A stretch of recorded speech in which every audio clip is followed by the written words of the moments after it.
ಯಾವ ಸೀಸನ್ನಲ್ಲಾದರೂ ಮಾವಿನಕಾಯಿ ಉಪ್ಪಿನಕಾಯಿ ಮಾಡ್ಕೋಬೋದು. ಹೇಗೆ ಮಾಡೋದು ಅಂತ ಈ ವಿಡಿಯೋದಲ್ಲಿ ನಾನು ಹೇಳ್ಕೊಡ್ತೀನಿ. ನಾನು ಅಕ್ಷತಾ, ಕೋಟೆನಾಡು ರೆಸಿಪೀಸ್ ಚಾನಲ್ಗೆ ಸ್ವಾಗತ. ಬೇಸಿಗೆ ಬಿಸಿಲು ಶುರು ಆಯಿತು ಅಂದರೆ ಮಾವಿನಕಾಯಿ ಸೀಸನ್ ಶುರು ಆಯಿತು ಅಂತ. ಆಗ ಉಪ್ಪಿನಕಾಯಿ ಹಾಕೋಕ್ಕೂ ಶುರು ಮಾಡ್ತೀವಿ. ಒಳ್ಳೆ ಮಾವಿನಕಾಯಿ ತೊಗೊಂಡು ಅದನ್ನು ಚೆನ್ನಾಗಿ ನೀರಲ್ಲಿ ತೊಳೆದು ಒಂದು ಒಣ ಬಟ್ಟೆಯಲ್ಲಿ ಚೆನ್ನಾಗಿ ಒರೆಸ್ಕೋಬೇಕು. ಸ್ವಲ್ಪನೂ ನೀರಿರಬಾರ್ದು. ಆಮೇಲೆ ಈ ರೀತಿ ಉದ್ದುದ್ದಾಗೆ ಹೆಚ್ಕೊಂಡು ಒಂದು ಪಾತ್ರೆ ಕೂಡ ತೊಳೆದ್ಬಿಟ್ಟು ಸ್ವಲ್ಪನೂ ನೀರಿರ್ದಾಗೆ ಒರೆಸ್ಕೋಬೇಕು. ಆಮೇಲೆ ಎಲ್ಲ ಮಾವಿನಕಾಯಿ ಹಾಕ್ಕೋಬೇಕು.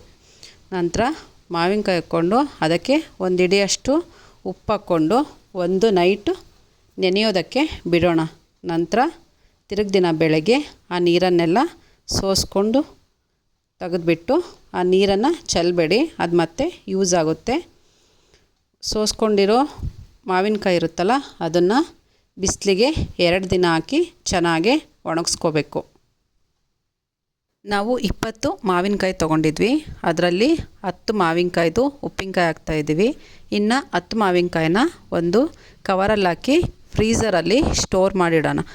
ನಮಗೆ ಬೇಕಾದಾಗ ಫ್ರೆಶ್ ಉಪ್ಪಿನಕಾಯಿ ಮತ್ತೆ ಹಾಕ್ಕೋಬೋದು. ಈಗ ಉಪ್ಪಿನಕಾಯಿಗೆ ಏನೇನು ಬೇಕು ಅಂತ ನೋಡ್ಕೊಳ್ಳೋಣ.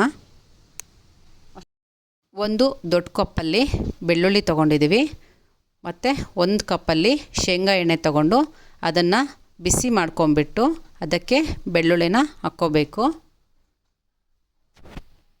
ಮಾವಿನಕಾಯಿ ಸೋಸಿರೋ ನೀರಿರುತ್ತಲ್ಲ ಅದನ್ನು ಬಿಸಿಗಿಟ್ಟು ಒಂದು ಕುದಿ ಬಂದ ನಂತರ ಮಾವಿನಕಾಯಿ ಒಣಾಕಿರ್ತೀವಲ್ಲ ಅದನ್ನು ತೆಗೆದು ಆ ನೀರೊಳಗೆ ಹಾಕ್ಬಿಟ್ಟು ಸ್ಟವ್ ಆಫ್ ಮಾಡ್ಕೋಬೇಕು.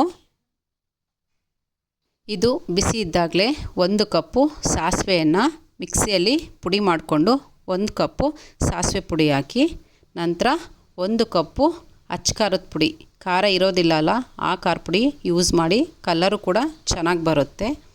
2 ಚೆನ್ನಾಗಿ ಕಲಿಸ್ಕೊಳ್ಳೋಣ.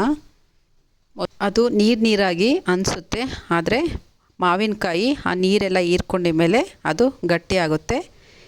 ಶೇಂಗಾ ಎಣ್ಣೆ ಮತ್ತು ಬೆಳ್ಳುಳ್ಳಿ ಹಾಕಿದ್ವಲ್ಲ ಅದನ್ನು ಕೂಡ ಇದಕ್ಕೆ ಮಿಕ್ಸ್ ಮಾಡ್ಕೊಳ್ಳಿ. ಇದಕ್ಕೊಂದು ಪ್ಲೇಟ್ ಮುಚ್ಚಿ ಎತ್ತಿಟ್ಬಿಡಿ. ತಿರುಗಿ ದಿನ ನೋಡಿ ಈ ರೀತಿ ಆಗಿರುತ್ತೆ. ಆ ಕಾಯಿಗಳು ಕೂಡ ಚೆನ್ನಾಗಿ ಆ ಉಪ್ಪಿನ ನೀರೆಲ್ಲ ಕುಡ್ದಿರುತ್ತೆ ಅಲ್ವಾ, ಈ ರೀತಿ ಆಗಿರುತ್ತೆ ನೋಡಿ. ಅನ್ನ ಮತ್ತು ತುಪ್ಪದ ಜೊತೆ ತುಂಬ ಚೆನ್ನಾಗಿರುತ್ತೆ. ವರ್ಷ ಪೂರ್ತಿ ಆದರೂ ಈ ಮಾವಿನಕಾಯಿ ಉಪ್ಪಿನಕಾಯಿ ಕೆಡೋದಿಲ್ಲ. ಹಾಗೆ ಫ್ರೀಝರಲ್ಲಿ ಸ್ಟೋರ್ ಮಾಡಿರ್ತೀವಲ್ವ ಅದು ಕೂಡ ಇದೇ ರೀತಿ ಮಾಡ್ಕೋಬೇಕು.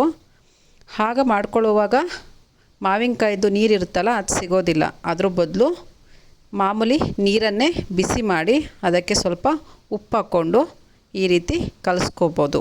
ನಾವು ಮಾಡೋ ವೀಡಿಯೋಸ್ ಇಷ್ಟ ಆಗ್ತಾಯಿದ್ರೆ ಚಾನಲ್ನ ಸಬ್ಸ್ಕ್ರೈಬ್ ಮಾಡ್ಕೊಳ್ಳಿ, ಲೈಕ್ ಮಾಡಿ, ಶೇರ್ ಮಾಡಿ.